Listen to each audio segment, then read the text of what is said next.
So good morning, good evening, and good afternoon whenever you're listening to this. This is Yisrael Levitt here on Yom Rishon, Friday, the 3rd of June, and it's the 25th of ER and the year 5776. And so we're broadcasting here from beautiful, historic Hudson, Wisconsin, in Beth Emanuel Messianic congregation over here. And this is virtual Kollel in conjunction with Beth Emanuel together. And today we're going to continue on in our study of Ruth. You might notice the apparatus that I have here, the new headphones. So there was some issues before in terms of sound quality and things like that. So now I'm just looking like a football commentator. But hey, we got to do what we got to do. So either way, what we want to go ahead and do right now is we want to go ahead and go into learning and continue to learn for the book of Ruth for the upcoming holiday of Shavuot, just to give a little bit of a introduction to where we're at. So right now we're ending the second chapter and we're going to be going on to the third chapter. So I want to go ahead and talk a little bit about some of the things here that we're going to be learning. So partially what we're going to be learning here is about, we're going to be finishing off the second chapter and seeing just kind of how the narrative flows, but basically we're also going to be learning about a few concepts. And so we need to learn about a few concepts in preparation for chapter 3. And so the first concept that we need to know about is something called Yibum. So Yibum basically has to do with a kind of obscure halacha in the Torah, something that's not practiced today. It actually comes here. I'm just doing something in the background. It actually comes together with another kind of obscure concept called chalitza. Let's see here. I think we're getting it correctly here. Okay, so let's go ahead, and what we'll do is we'll go ahead and take a look at a few of these concepts first. Now, I want to go ahead and look at these concepts first, just as a little bit of a background, and I'll go ahead and talk about why the concepts are pertinent to what we're going to be learning, etc. So first off, let me go ahead and make sure that you guys can all see what I'm doing over here, and I'm going to go ahead and share my screen. It'll be a little bit of an inception scenario here for just a quick second.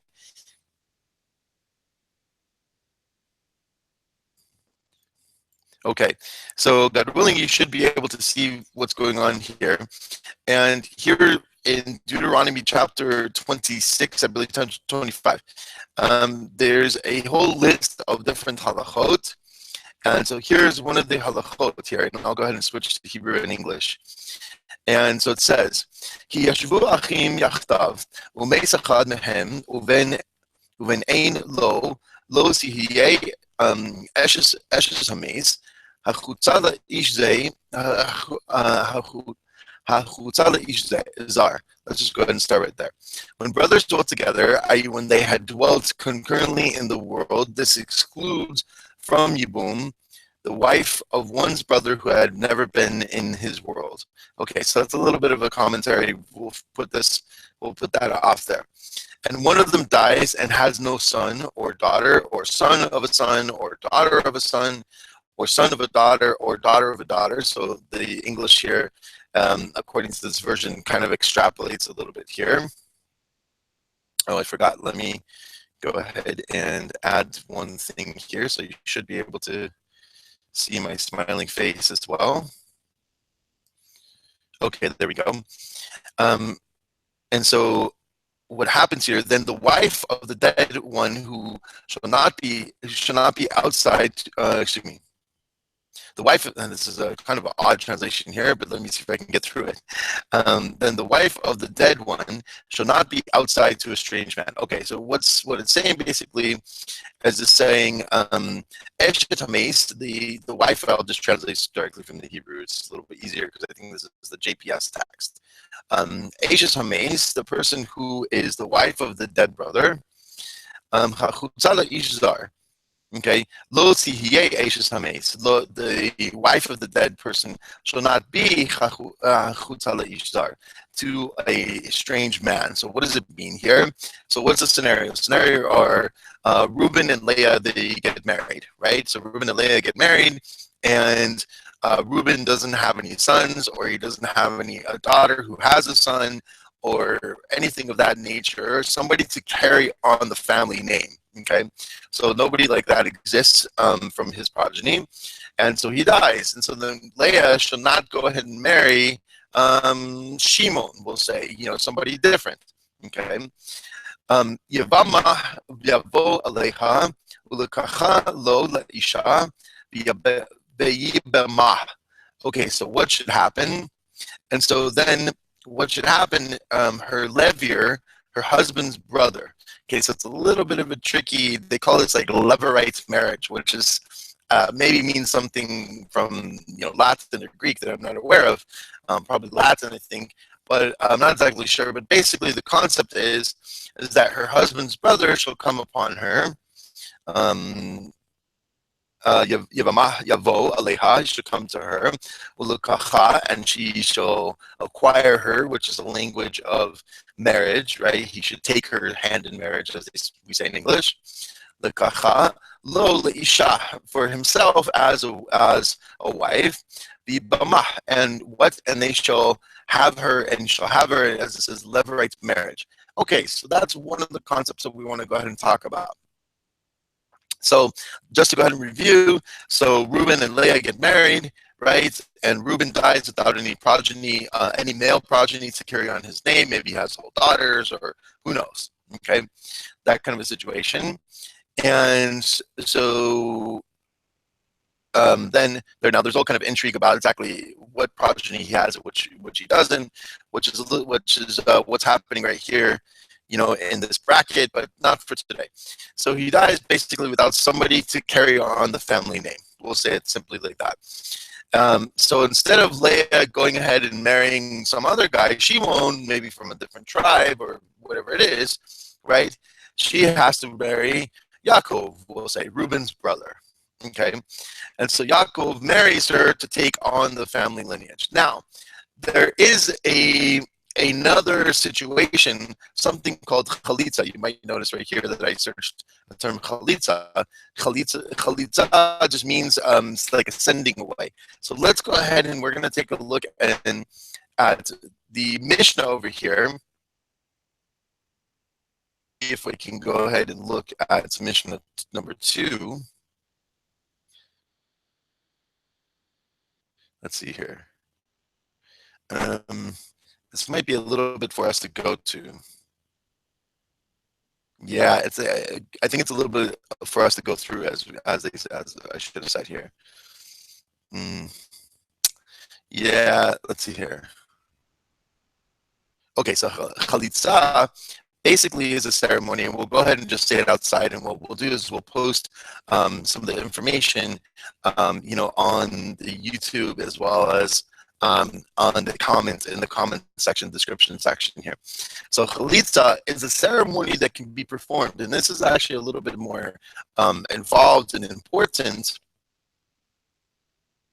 having to do with basically the idea that so Reuben passes away, Leah is left a widow, right? And then so she needs to go ahead and marry, I think we said his name's Yaakov, right? Reuben's brother.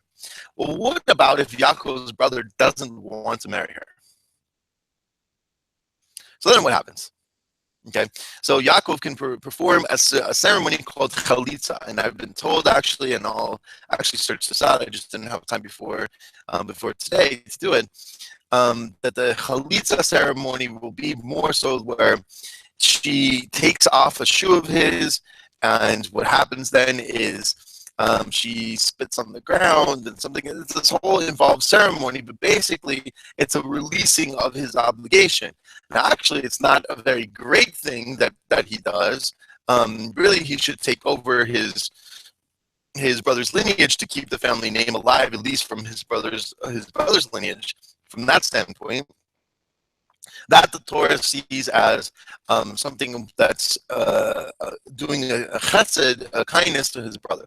But either way, he has this ceremony that he can perform, which again has to do with taking off his shoe and what uncovering his foot. Okay, so that, as if you know the story of Ruth, is going to be something that will come up again. And so, excuse my phone here, I just left it on just in case there was any problems or anything like that with my headset or anything like that. So we're still kind of working out a little bit of the technicality of everything. So you might hear it in the background. I hope it's not too distracting. Okay, so that's Yibum and that's Chalitza in a nutshell. Again, we'll post some verses and things like that. Here you see in Deuteronomy chapter 25, verse 5, a little bit of an introduction. We'll post some verses about Chalitza as well. Okay, so then on the same thing here, go ahead and let me go back to using my smiling face here.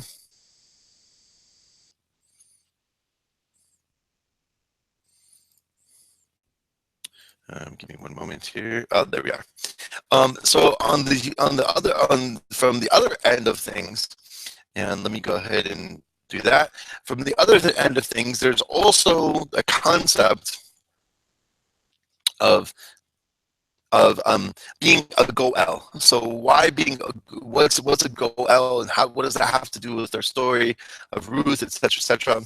Well, if you know from Parshat Bahar, which is about Leviticus 25, chapter 25, if I'm not mistaken, there are all the laws of what's called Shemitah and Yovel. Okay, so Shemitah is the process of every 7 years when people are kind of indentured servants, then they get released from that, and there's all kinds of things like that that happen in terms of loans and release of property, etc., and all these kinds of things.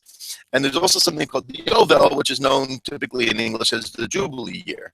So the Jubilee year is every 50th year. So you can see now the counting of 7 sevens, right? 7 years of the Shemitah year, and then 7 sevens, so all the way to the 49th year, where in the 50th year is the Yovel. So basically what happens in Yovel is there is a scenario where all property reverts back to a family. Okay. Now here's a question: where do these two things intersect? They intersect where, what if Leah and Reuben are married, right? And Reuben doesn't have any progeny. And what happens if, when he's alive, he sells land? You know, they have land that's either come through a Yerusha, through an inheritance, or, you know, whatever the situation is, and he sells the land. Well, at the Yovel, that he's supposed to get that land back. That land is supposed to be redeemed.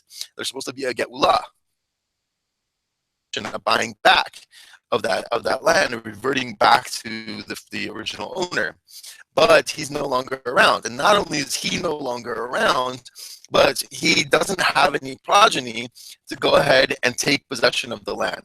So what happens is that in Leah's situation, let's say that Yaakov, Reuben's brother, right, did a chalitza. He released his obligation from marrying his brother's sister, his sister-in-law, which is a forbidden relationship by the Torah. By the way, you're not allowed to marry your sister-in-law. Okay, you can look and see in Leviticus 18, it talks about all the arayot, all the forbidden relationships. But either way, so what happens there, you have something where that's a forbidden relationship, except in this very specific scenario where somebody dies and he doesn't leave any male progeny. Okay. A brother dies, excuse me, and doesn't leave any male progeny. So either way, so Leah is left as a widow. Yaakov, who has the first right or the obligation, we'll say, to marry her to keep on his brother's lineage, performs a chalitza, performs a ceremony that absolves him from the obligation. And so then what happens? It's the next kinsman in line. So the next relative in line. And there's all kinds of intrigue about how that works and things like that. what we'll do is on the lesson on Sunday, on our studying together on Sunday, not the lesson, but our studying together on Sunday, what we'll do is we'll go ahead and look at some comments of the Ramban. The Ramban, Nachmanides, has a whole comment on this, and he relates it very beautifully to Ruth. So that'll be a good introduction for the balance of the chapter 3, which we're going to get to Mir Hashem, God willing, today. And so, anyways, all that to say is just that. So, what happens with Leah when she doesn't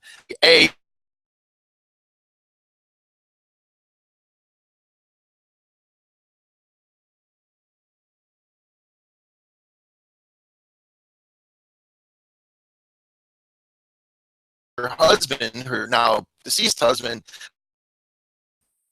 right? And he's supposed to get reverted back to him either during the Shemitah year or during the Yovel, etc., right? Is now lost. So the Torah, in order to subvert those circumstances, sets up something called a goel. So a goel, which again it comes from Geulah, meaning to redeem or to buy back, right? He sets up a scenario where that person who's the next closest relative outside of the brother-in-law, right, and can go ahead and have the right of redeeming that land. Now, when he redeems that land, he gets all of the nachala. The nachala would be, all of the inheritance, everything that comes on that land. So let's say that the current tenant of the land has now leased out some property that's on that plot of land or whatever it is, or subletted it or something like that, or whatever the scenario is. So the person who's the goel, he gets all of that. Okay.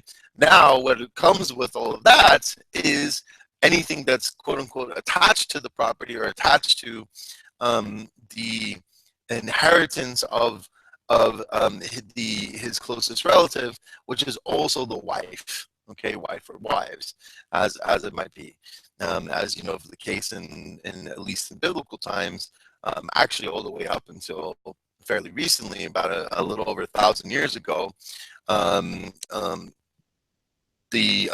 Judaism, you're allowed to go ahead and marry more than one wife, and it was a big problem when Yemenite Jews and some different Jews from Arab countries, Arab Jews, came to Eretz Israel because the nation of Israel didn't want to allow polygamy. Anyways, not for today.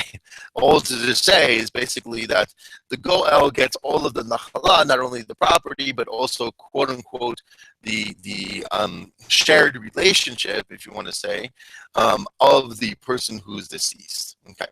Now, all of that is just a little bit of an introduction to understand what's going on here. Because see, if you didn't understand everything that's happening, you wouldn't understand two very deep concepts. Number one, you wouldn't understand, I should say, not a deep concept, but just a basic concept of what's going on in the minds and in the political situation, familial situation, social situation of the Book of Ruth. So here we're in a situation where it's in the time of the judges, and the times of the judges of the Shov team kind of had an ebb and flow of rule of the different judges, and there wasn't any rule and order.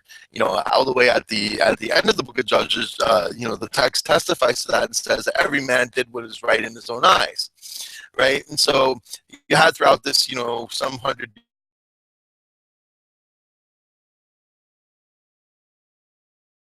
year period, etc.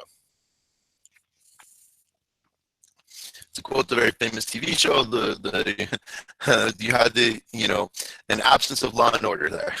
So, anyways, so all that to say is just that because that's the case, you really need to know what's the background, socially, halachically, even politically, etc. All of those things that happen, and especially since that. We're talking about a Davidic family. We're talking about Elimelech, who is from the tribe of Yehuda, and we see that that Naomi and Ruth, they go back to Beit Lechem, Yehuda.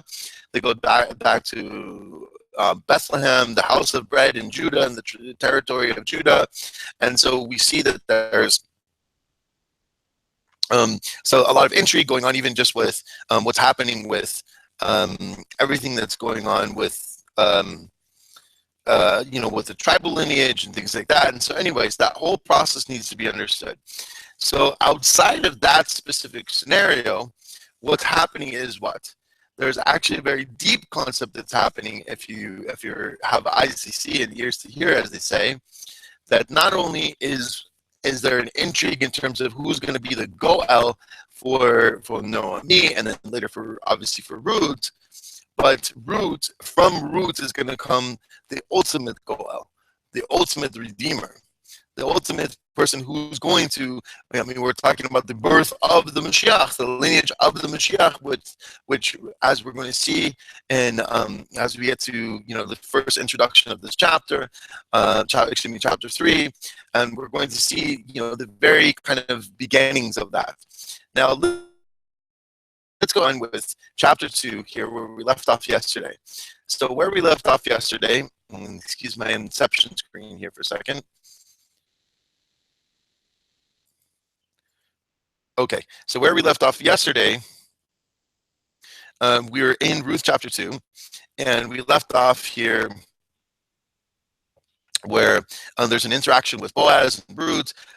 So Boaz is basically saying, look, you're having all these good things that are happening, all these great things that you did for my relative, for Noemi, right? And how the chesed that you did to her, and he's very impressed with her.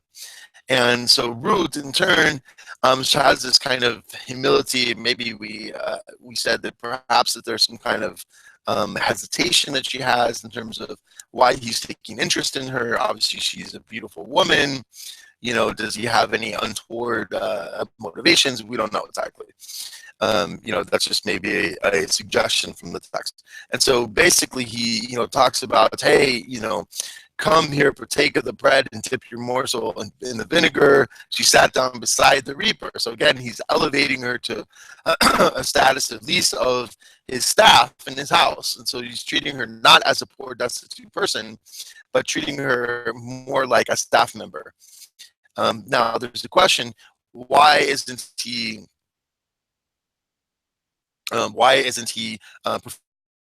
performing else? Okay, now we know his goal service. In other words, we referenced this yesterday in terms of, sorry if the sound is a little, but we talked about yesterday, why isn't he taking Noemi and Ruth in? But much more than that, the question could be asked is that, okay, now that we know this background with the Goel, etc., why isn't he performing that service? The question's even sharpened. Okay, not for right now. We'll look at that a little bit. So anyways, what happens here is that he goes ahead and he instructs his servants to give her extra gleanings, etc. And what happens, she carried it and came to the city, and her mother-in-law saw that she had gleaned, and she took it out and gave her what she had left over after being sated. Obviously, we can say maybe she took home a doggy bag, from lunch. She took some leftovers from lunch. Okay, so now we have the interaction between Ruth and Noemi, and let's go ahead and I'll open that up if I need to. Right there. Sorry about moving around. Moving myself around. Okay, so here we get to the interaction between the two. But Tomer lah, and she said to her, Ruth, Noemi said to her, Chamusa, Eifol liktat hayom da'ana asis yihi nikarech. Baruch v'taged nikarech Baruch. And she said, her mother-in-law Noemi saw that she had, some, a lot of, ostensibly, maybe she had a wheelbarrow of things, a donkey full of things. We have no idea exactly how she transported everything that she had, but she, so Noemi sees her coming with all of this food, all of this produce, and her mother-in-law said, where have you gleaned today and where have you worked? May he who took heed of you be blessed, right? So she's saying, oh, wow, look at all this food that you have. You have this whole, arms full of groceries or whatever it is. Who gave you all these groceries? May he be blessed. He karech baruch. It's a gedach mutah, and she responds to her mother-in-law. Eish asher asas imo, v'tomar shem ha'ish asher asisi imo hayom boaz. So here we go. So here we have the connection with obviously who Naomi is going to know is her relative, as she says in the next verse. So she said, so she told her mother-in-law with whom she had worked, and she said, the name of the man with whom I had worked is Boaz. Now Rashi has some questions here about some of the text, so let's go ahead and take a look at what's happening there. And let's see, I think we're on 19. Yes. Okay, so let's take a look at the Hebrew text first here, what Rashi says. Mehi mikarech baruch. And so, Baal hasadeh, senasa v'natan lach, panim kat. Sorry, that's a little bit of a tongue twister for me. Basadehu. And so, what is Rashi saying here? So Rashi, what he's saying is, may he who take heed of you, the owner of the field who showed you favor and permitted you to glean in this field. Okay, so obviously Rashi's basically just firming up who she's directing her blessing towards. So now let's go ahead and look at verse 20. V'tomer Noamim the Chalasa, she says to her daughter-in-law, Baruch hu la Hashem, asher lo azav chasto es hachayim ve'es hamesim. And so she said, blessed be the Lord who did not leave off his kindness and to the living and to the dead. And Naomi said, V'tomer lah Naomi, karov lanu ha'ish megalenuhu. And she said, and Naomi said to her, the man is our kinsman and he is our near kinsman. So I don't like this translation right here, but let's go ahead and take a look at what the Hebrew is. So here's one of those places where the Hebrew is definitely going to be better than the English. But Tomer lah Naomi said to her, Karov lano, he is a close relative to us. Ha'ish, right? The man is a close relative to us. Mi go aleinu. He's one of the ones who can redeem us. Okay, he is a goel to us. Now, you'll notice right here that, well, let's go ahead and look at chapter 20, verse 21. V'tomar Ruth hamovia gam ki amar alai im hana'arim asher li tidbakin ad im kilo et kol hakatzir asher li. And Ruth, the Moabite, said, he also said to me, you shall stay with my youths, with all of my young women.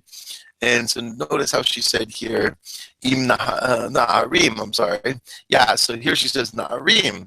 Okay, so I think ostensibly she's maybe referring to all the reapers. Okay, so it could be that she's relating to just the male reapers, the male harvesters. Or it could be both, male and female, as Hebrew will do. Even though it's a gendered language, when it's talking about both genders, it uses the male plural gender. Ashaliti tidbakin ad im kilo es kol hakatzir. He shall stay with me in my youths. Okay, I think it's probably a good translation. Until they have finished the entire harvest. Okay, so we see here, at least the author of the text doesn't put in any surprise, or doesn't put any questioning as to what Naomi's meaning. Naomi said, he says, he's one of the people who can redeem us, and it doesn't seem like Ruth has any questions about that. So it could be the case that just as this idea of Yibum and Chalitza, right? Where do we see this first happening in the Torah? Well, it actually happens before the giving of the Torah. And we'll look at the comments of Ramban, God willing, on Sunday, when we learn together on Sunday. But what's happening there is that it seems that there's not a question in terms of why, what Naomi is talking about. Why? Because the idea is that this was probably something that was practiced in the ancient Near Eastern culture. So this probably wasn't unique to Hebrews, to Israelites. And so also we see this idea of Yibum and Chalitza and things like that happening in the whole intrigue of the story of Yehuda and Tamar. So let's go ahead and also post that as well on our comment section, our description section, I should say. So here in Genesis and Bereshit, chapter 38, what's happening is we have a little bit of an interruption of the story of Yosef. And what happens is we have this intrigue between Yehuda and Tamar. So Yehuda got married, and what happens is he had 3 sons, right? And so we had a woman named Tamar, and she married his first son. The first son, basically, he passed away, and so the second son stood up, and he went ahead and he married Tamar. But then we have this famous situation where he had coitus interruptus, as we say. He didn't consummate the marriage, or he consummated the marriage, but not all the way. We'll say, you can fill in the blanks. And so because of that, Hashem punished him, etc. So then we have Shelah, who is the third son of Yehuda, but Yehuda at this time thinking, that maybe Tamar is, there's some intrigue with marrying her. Maybe either God is, not happy with his sons marrying her, marrying her, or maybe it's coming from Tamar's side that, she's killing off her husband somehow, or something's happening. Maybe there's some kind of disease, or who knows. And so what happens to Yehuda is a little weary of her marrying his third son, and so he pushes her off and says, well, why don't you wait until Shelah, my third son, is of age, then you guys can get married. He becomes of age, and then Tamar is seeing that Yehuda is not marrying Shelah, his third son, off to Tamar, and so what she does, she takes matters into her own hands. Very fascinating story to see exactly what she does. She poses as a prostitute. She sleeps with Yehuda. She becomes pregnant after that intercourse, and this whole kind of intrigue that happens. And at the end, what does he say at the end of the whole entire story? I very, very much encourage you to go ahead and read that over Shabbat. He says, "Sid kamimeni." He says, "She is more righteous than I." So even though she took all these actions, which ostensibly outside of that cultural context, you and I would look at as something that's very, very taboo, and how could she do this? How could she be considered a righteous woman, etc.? That Yehuda recognizes that even though she took matters into her own hands and the whole intrigue of how that happened, tzidka mimeni, she was a tzedekah, she was a righteous woman.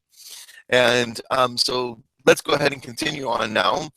And we'll basically, I was just mentioning that also to go ahead and to mention kind of a parallel story that is similar to what's happening in the Book of Ruth, but also just to show you that that is something that's pre the giving of the Torah. And so it seems that some of these practices, Yibum, Chalitza, Goalim, all these different things were probably practices of ancient Near Eastern familial situations, things that families did. Okay, so now let's go ahead and take a look here at some comments. I want to go ahead and look at some things right here. Okay, so I'm reading here now from the Art Scroll Book of Ruth here, the commentary. Let's see if I can get this. There we go. Sorry, there's a little bit of glare. There we go. The Art Scroll commentary of the Book of Ruth, which has some fantastic comments. It's a kind of gleaning, no pun intended, gleaning of a bunch of different commentaries, etc., and has some fantastic introductions. And so let's go ahead and take a look here. And I want to look at what Naomi says here. So Naomi says, okay. When Naomi heard that the man was Boaz, she said, this Boaz, as asking her to keep company with this young man, Scripture refers to, let's see here.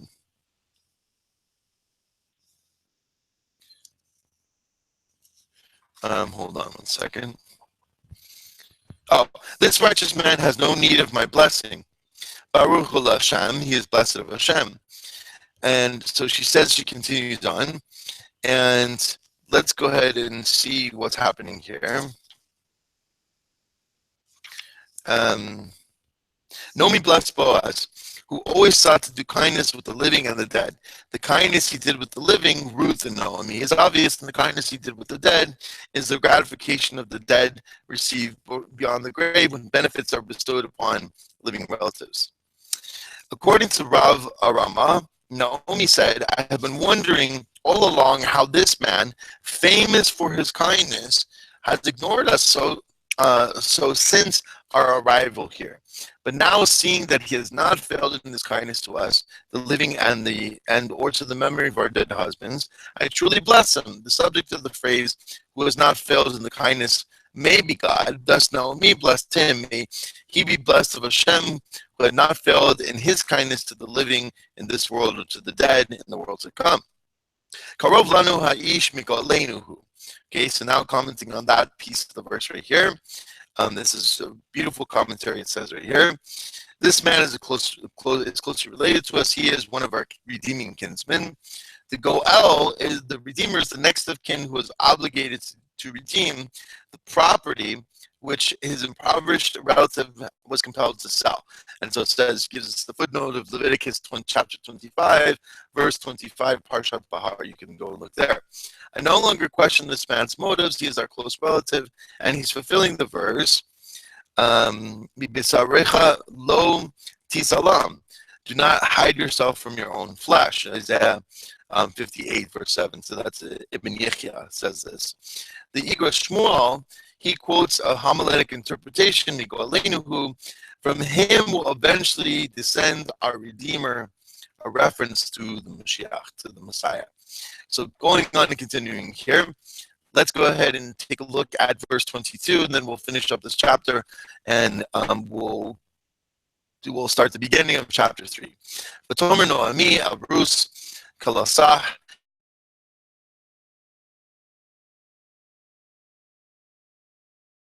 And said,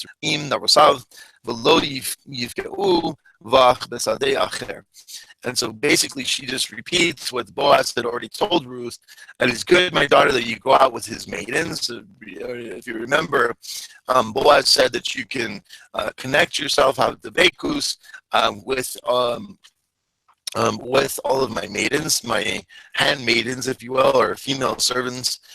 He calls them his young women. Whatever the case is, however, we're to understand that it could be the female harvesters, as we might have suggested yesterday. Either way, Boaz is had given Ruth a promise that nobody was going to, none of the men were going to make any advances at her, or anything of the sort. Okay, and she says, and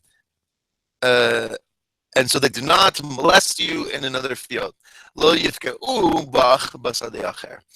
And yifka'u has this idea of approaching, and so basically the idea is so that nobody takes advantage of you, in any sense of the word, and some others like a stranger's field. V'tidbak na'aros Boaz. Ad kalos hakatzir hasarim ukatzir hachitim v'teshev etz chamusah. And she stayed with Boaz's maid to glean until the completion of the barley harvest and the wheat harvest, and she dwelt with her mother-in-law. And so what's happening here is you have the harvesting, both of barley and wheat. Wheat happens, the harvesting in Eretz Israel, as my understanding, it happens around May, June. And so obviously it's around the same time as the holiday of Shavuot, which is the further connection why we read the Sefer during Shavuot. So now let's go ahead and go on to chapter 3. And we're going to see this is a fascinating chapter.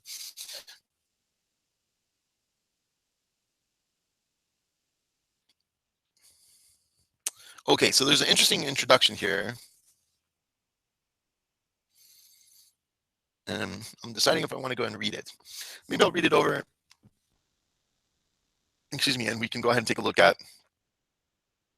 We can take a look at it for maybe our next learning together. Okay, Perek Gimel, and so we're only going to go ahead and go 5 verses deep because already we've covered a lot of ground, and we needed to go ahead and look at some of the interaction of how this works with the halachot, etc., etc. And so here, what's happening is in chapter 3, we're really getting into a little bit of a plot, if you will, of what's happening. Now, at this time, the harvest season had ended. So now this is probably about 3 months later. Okay, we're talking from the beginning of the barley harvest all the way to the end of the, which is in the spring, all the way into the end of the summer harvest, which is again probably in around our month of June, etc. So this is 3 months later. But Tomer lah Noami chomusah. So Naomi says, Naomi, her mother-in-law, said to her daughter-in-law, "Beti halo avakesh lach manoach asher yitzav lach." My daughter, shall I not seek rest for you, that it be good for you? Now, here the word is manoach. Manoach meaning probably it's a euphemism for, look, I mean, you're going out and you're supporting me and you're doing all these things. Look, we need to find you a husband. We need to find you, a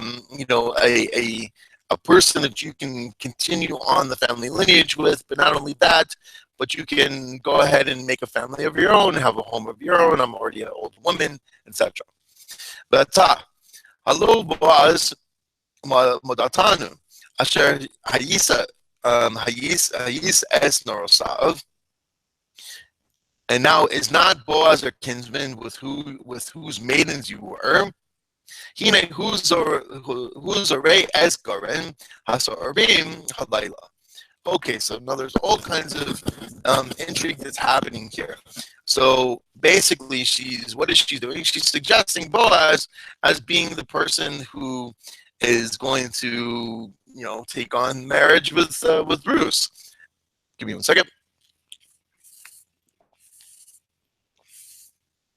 I already made a bracha, by the way, if you're wondering. And anyway, so what's happening here? So what's happening is basically the idea is that Boaz is obviously, now becoming their benefactor, and he is, basically now taking care of them, and he's taking such great care of, Ruth and Naomi by proxy of Ruth, etc. And so, Naomi might be wondering, okay, so what's happening? 3 months we might think is a long time for a relationship to develop, but in this time, in this culture, even now today, in some areas of Judaism, 3 months is an eternity. So now what's happened in these 3 months? We can assume that Boaz maybe has now. Let's press the pause button for 1 second. I wanted to mention, now, who should Boaz have married? So if Boaz is a close relative, perhaps an uncle, perhaps a cousin to Naomi, we don't exactly know the relationship. I think the sages understand that it could be her uncle. Perhaps not, I'm not exactly sure. Either way, not for now. So who should Boaz marry? So Boaz should marry Naomi. Now, why doesn't he marry Naomi? Okay, she's already an old woman, and the idea here is to carry on the lineage. So he needs somebody of childbearing years. Okay, now press play again. So what's happening here is Boaz maybe has worked that out with Naomi. He's come and spoken to Naomi, and so the obvious next in line is the beautiful Ruth. But there's 2 problems. What's the first problem? The first problem is what? That she's a Moabite. And so there's also a passage in the Torah that says that you're not allowed, and we looked at this before, you're not allowed to have somebody who's descended from Moab to enter into the Kahal Yisrael, to enter into the congregation of Israel. So there's a big problem. The big problem is that she's a Moabiyah. So it just so happened, and according to the Targum, if you look at the Targum of chapter 2, with the interaction with Ruth and Boaz, what happens is that it just so happens that Boaz, according to tradition, being one of the judges of that city, according to what the Gemara says, that he's Iftzan Hashofet from chapter 12 of the Book of Judges. It relates to the Gemara. The Talmud relates that to him as well as other traditions. So he's one of the judges, and so in the Targum, the Aramaic translation, or I should say paraphrase, of the Book of Ruth, what happens is that he meets this Moabite. She's basically a princess, by the way, according to the understanding of the sages and the understanding also of the text. If you read between the lines, he meets this woman of very refined character, very beautiful woman, but it's obvious that she's a Moabite, right? And so when he encounters her, he basically, according to the Targum, says, I was just speaking about the situation of relationships between Israelites and Moabites. And so what happens is that, according to the Targum, according to the sages, that was one of the questions that came up halachically. That one of the halachic questions is whether an Israelite man can marry a Moabite woman. So we spoke about this yesterday. Why? Because it seems that Elimelech's family, if you remember from chapter 1, left Israel during a famine, and where did they go? They went to the land of Moab. So ostensibly there were probably other families that did that. And then the men married the women, et cetera, et cetera. And so what happens? What do you do with that? How does that play out? Well, it seems that the ruling that happened, at least at that time, was that you are allowed to go ahead and marry a Moabite woman, but a Israelite woman is not allowed to marry a Moabite man. Now, that would make sense. Why? Because in ancient Near Eastern culture, the woman always took on the religion of the man. And so the man in this idea would be kind of brought into the kahal of Israel, if you will. And so the idea is that even if you married a Moabite woman, ostensibly she would, quote unquote, convert, as we talked about yesterday. Conversion of the sort that we know today is probably not exactly what happened in Ruth's time, definitely not before that, but there were certain kind of conversion type processes. And they weren't necessarily full-on conversions as you and I know it today, but there was a leaving of your mother and father and your land and your religion and your people group, as Boaz talks about, and he praises Ruth for. Okay, and so the idea here is that what's happened is that you are allowed to go ahead and marry a Moabite woman, at least according to the ruling of Boaz, but two Jews, three opinions, as we soon shall see. Okay, so what's happening right here? So now to get back to our text, and so it says, now is not Boaz our kinsman, although Boaz modatanu. So Rashi basically reminds us that modatanu means somebody who's a karov, somebody who's a kinsman, who's kin, all the way from chapter 2 in the first verse, I think it is. Asher hayis etznarosav, okay, who's with maidens you were. Now, isn't he our kinsman? Okay, now what does she mean by isn't he our kinsman? Ostensibly hinting at the idea that isn't he one of the people that's supposed to be our goel, as she says straight out at the end of chapter 2. Hine huzarea as goren hasaorim halayla.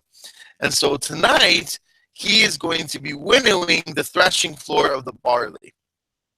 Now, what's happening in winnowing threshing floor? Why is Boaz doing it? How does Noemi know? A bunch of different questions that, some are a little bit easier to answer and some are more speculation. First of all, he's winnowing the threshing floor of the barley. Now, what is winnowing, by the way? Winnowing and threshing has to do with the idea of separating out the kernels of wheat. I don't know exactly, or I think it's similar for barley as well, but separating out the kernels from the husks. And so then winnowing has to do, and that's threshing, and winnowing has to do with taking away separating the chaff from the wheat. There's a really, really great video. It's actually two videos that talks all about this. It's called From Seed to Bread, if I'm not mistaken. It's a YouTube video about a gentleman, I believe it's a British gentleman, who starts all the way from planting seed and wheat all the way to making bread. And so we'll put those videos up as well in the description section. And so he's going to be winning the threshing floor. Now, why is Boaz doing it? Well, there could be two reasons. Number one, maybe this is something that he's a man of the land. That's a lot of people basically, especially if they have some kind of a business or they have some kind of property or things like that. Ostensibly, they get into that business because they like what they do. If they own a pizza shop, they like making pizza. If they, own a machine shop, they like creating things with their hands and with tools and things like that. So that could be one thing. The second thing, number two, it could be that, this is all of his produce, this is all of his livelihood. And so he doesn't want to leave it up to other people who, let's face it, might rip him off. And so how does she know that he's going to be doing it that night? Well, because we know from now being back in Eretz Israel that they're in that area. I heard this according to Rabbi Yitzhak Echelon from OU. He goes to one of the synagogues in Los Angeles. Basically, in one of his lectures, he makes me at that time of the year in that area there to Israel, there are nice winds that blow, and so it makes good for winnowing and everything like that. And so Rashi has a couple of different questions. And so first of all, he's asking Zore Esgarin. Okay, so and he says, so what's Zore? Zore has to do with winnowing, and then he relates it to winnowing the chaff in French. Now, Rashi has a different take on why and how this how Noemi could know what's happening here.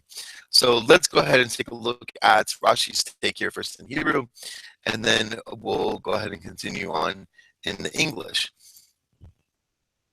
So this should pop up in just a second here. Oh no, that's what we want right there. There we go. Okay. Halayla. Shehaya Hador Poretz Beganva the Gozel V'Haya Yishan Begronum Lishmor Gorano. Okay, so we'll see basically how that works out here. It's basically something similar to what I said. Because the generation was unrestrained in theft and robbery, and he would sleep in the threshing floor to guard his threshing floor. So the idea, again, goes back to the times of the Shoftim, when there was not a lot of law and order. Okay. Now, there is a lot of intrigue here as we continue on in some of these verses about a concept called Kri Ksiv. So what's Kri Ksiv? Kri Ksiv has to literally means reading and writing. Okay. Now, what does it refer to? It refers to the idea that throughout the ages, we'll talk about the sages in a second, but throughout the ages, there became different texts of the Torah. For different reasons, the texts didn't necessarily get corrupted, but they became different versions, we'll say. And so the rabbis at the time of the Gemara, at the time of the Talmud, when they were wanting to go ahead and make a uniform text, and before then the Masoretes and et cetera, when they were forming the Masoretic text, they wanted to go ahead and make a universal text that could be used. And even to this day, there are still differences between Ashkenazi Torahs and Sephardi Torahs and things like that, very, very small differences. But there were differences. And so the rabbis, instead of, basically taking one particular text and, throwing away any other text that didn't agree with that text, decided that they wanted to keep two versions. So what happened is that typically the there was one version that was read out loud, in the synagogue, etc. And there was another version that was written down that not everybody always had access to. Remember, having a text was not like today; it was very expensive. So either way, that there are differences now that we see between what's read in the synagogue or read out loud in a service and what's written in the text. Now, there is a lot of intrigue a lot of times between the two different things. Sometimes it's basically very obvious that it was, maybe some kind of a scribal error or things like that. But a lot of times there's a little bit of intrigue. And so what we'll see here is there's definitely an intrigue between the Kriyan Kasiv here going on. Let's go ahead and take a look at verse 3 and we'll see right away. And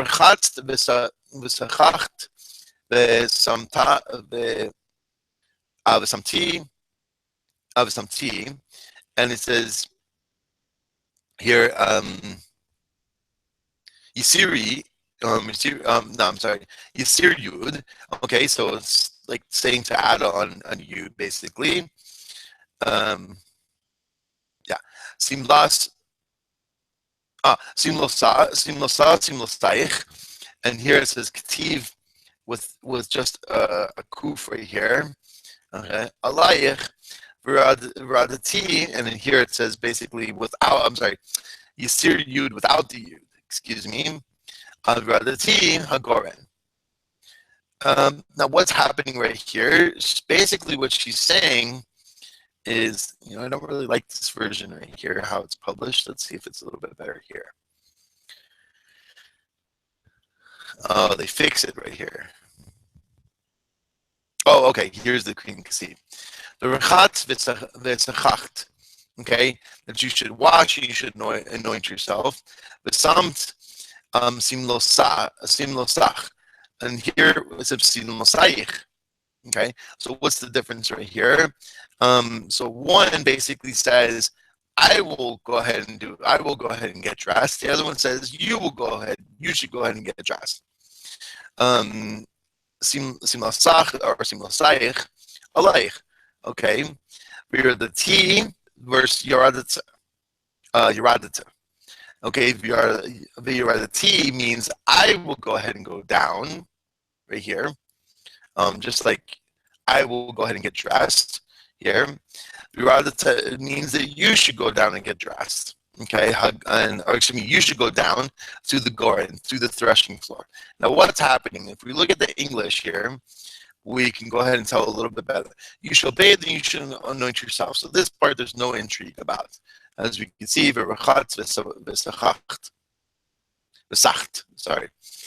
and put on your clothes and go down to the threshing floor. So here's where we have the intrigue. V'samti simlosa or simlosaich alayich v'radati or v'radat. Right here. So the question is, should this yud be right here? Should this yud be right there? Okay. So literally what it says here, it says, I will put on my clothes and I will go down to the threshing floor, versus how it's written right here. You should put on your clothes and you shall go to the threshing floor. So the question is, why is there the difference here? Okay, what's the Kriyan Kasiv? So there's a couple things that are suggested. One of the things that's suggested is that this is left here to as an understanding, or maybe it's actually something that the sages that the Navi Shmuel put in as well. That's another one of the options of the Kriyan Kasiv, rather than just being variant text. It could be something of an intrigue of the author. So basically what's happening is that Naomi's saying that I should be the one that's going down to the threshing floor. I should be the one that's dolling myself up and putting on my finest clothes. And as the sages say, it's big day Shabbos. It's like the clothings of Shabbat, my finest clothing for finest Shabbat clothing. And I should be going down to the threshing floor. But however, because she's not able to, she's past the age of childbearing, whatever it is, she's sending her daughter-in-law. Or alternatively, it could be that she's trying to say that, okay, we're going to do it together. I'm going to be with you in spirit, in unison, in this plan. And so as we see, the plan is, it's not, there's a lot of intrigue. Okay, but let's go ahead and continue on. Altavadi leish ad koloso lechol lishtos. Okay, so not make yourself known to the man until he has finished eating and drinking. Okay, so what's happening here, and we'll just go ahead and look at the Rashi from the English just to go a little bit quicker as the time is fleeting. I want to get through a couple more verses here. And you shall bathe from the contamination of idolatry. Okay, so Rashi always has a little bit of a midrashic understanding when it's dealing with Jews and non-Jews in terms of idolatry and things like that. And anoint yourself. These are the commandments. And put on your clothes, Sabbath garments, as I said. And go down to the threshing floor. V'yaradet, and it is written, V'yaradet, and I will go down. My merit will go down with you. As again, she's going to be with her in unison, in spirit, etc. And do not make yourself known to man. Okay, so here it says la'ish, to the man. Perhaps Rashi had le'ish, to a man. Unclear, because it seems here that we wouldn't know from that right there. So perhaps the dikduk, the vowel points are a little bit different in Rashi's version, where here he's specifying to Boaz, where here you would say la'ish, to the man. We would ostensibly know what's happening. Maybe Rashi is just trying to say, to firm it up that it is to Boaz. Okay, and now let's go ahead and continue on with the rest of the plan here. Vayihi b'shachvo v'yadat et hamakom asher yishkav sham uva'as v'gilis mergulosav v'shachacht. Okay, so what's happening here? And again, we have this v'shachachti, excuse me, and that I shall lie down. Okay, so what's happening here, and it shall be, and shall be when he lies down, that you shall know where he will lie. You shall come and uncover his feet. Okay, and you shall lie down. Now, what's happening here? A bunch of intrigue. Let's finish up the verse here. V'hu yagid lach es asher ta'asim, and he will tell you what to do. V'tomer aleha, and so Ruth responded to her, Kol asher tomari, alai, as we see right here. We'll talk a second. Kol asher tomari, esay, I will do. As you said to her, all that you say to me, I will do. Now, let's go ahead and continue on here with understanding what's happening in these verses. So first of all, what's happening here ostensibly is just as I referenced in the story of Yehuda and Tamar in Genesis and Bereshit chapter 38. That's what's happening. Just as Tamar took matters into her own hands, now Noemi has this plot to take matters into their own hands here. Why? Because Boaz, the one who's been sustaining them, who's been, giving them produce, has been, basically supporting them, right? He's not supporting them all the way, because even as Naomi references back in the end of chapter 2, he's one of our redeemers. So why isn't he acting as a goel? Why isn't he doing this whole situation? Okay, now part of the issue here is that it seems that some time has passed. Like we said, 3 months have passed from the beginning of the harvest to the end of the harvest, the beginning of the barley harvest to the end of the wheat harvest. And so what's happening ostensibly that Ruth would have, Naomi would have assumed that why isn't he, continuing on to go ahead and do everything that he should be doing, right? And so when it seems that she's concocting a plan to go ahead and continue on. Now, how do we know this? What would give this idea that that's exactly what she's doing? Well, okay, and how that it's related specifically to Boaz being one of the Go'alim. Well, first of all, she references that at the end of chapter 2, but then there's another hint that happens here. So let's go ahead and take a look here. Let's look very closely at the text. Okay, when you know the place that he lies down. Now, why is this important? Why doesn't she just, sit down on the couch next to him? Okay, why does she have to know the place that he's lying down? Shamu ba'as, the gilis margalosav. Okay, and so what should you do? You should come and you should come, lie down, and you should come uncover his feet. Okay. V'shechavt v'hu yagid lach es asher ta'asin. What do you mean? He'll tell you what to do. Of course, we all know what's going to happen here. But basically, she should uncover his feet. Now, what's the intrigue about uncovering his feet? Why don't you just take the whole covers off? Or why not just get into bed with him? Why lay down at his feet? So a couple different situations. Number one, it's not necessarily the case that she's meaning her to sleep with him. Why would I say that? Because uncovering the feet, if you remember all the way back from the introduction of what we said today, there is a ceremony called chalitza, where the person who's supposed to the brother of the sister-in-law who's back to Reuben and Leah. So Reuben and Leah, right? Reuben dies. Yaakov is supposed to marry Leah, right? Yaakov doesn't want to marry Leah for whatever reason, so he performs chalitza. Chalitza, what is that again? That you take the shoe, right? The woman takes the shoe off of the man's foot. Okay, so what does she do? Right, exactly what it says right here. She uncovers his feet.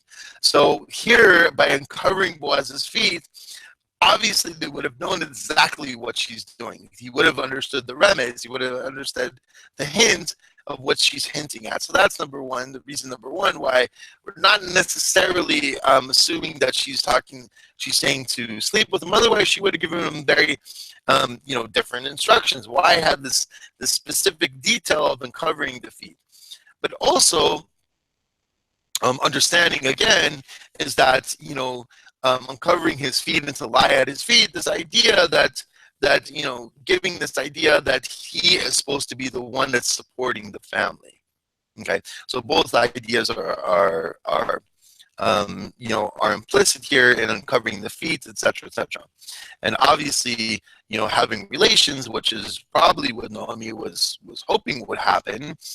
He will tell you what to do. Well, he'll tell you what to do in the sense that he'll tell her what all the halachot are going forward for them consummating the marriage and what that would entail, ostensibly, is what Naomi is hinting at.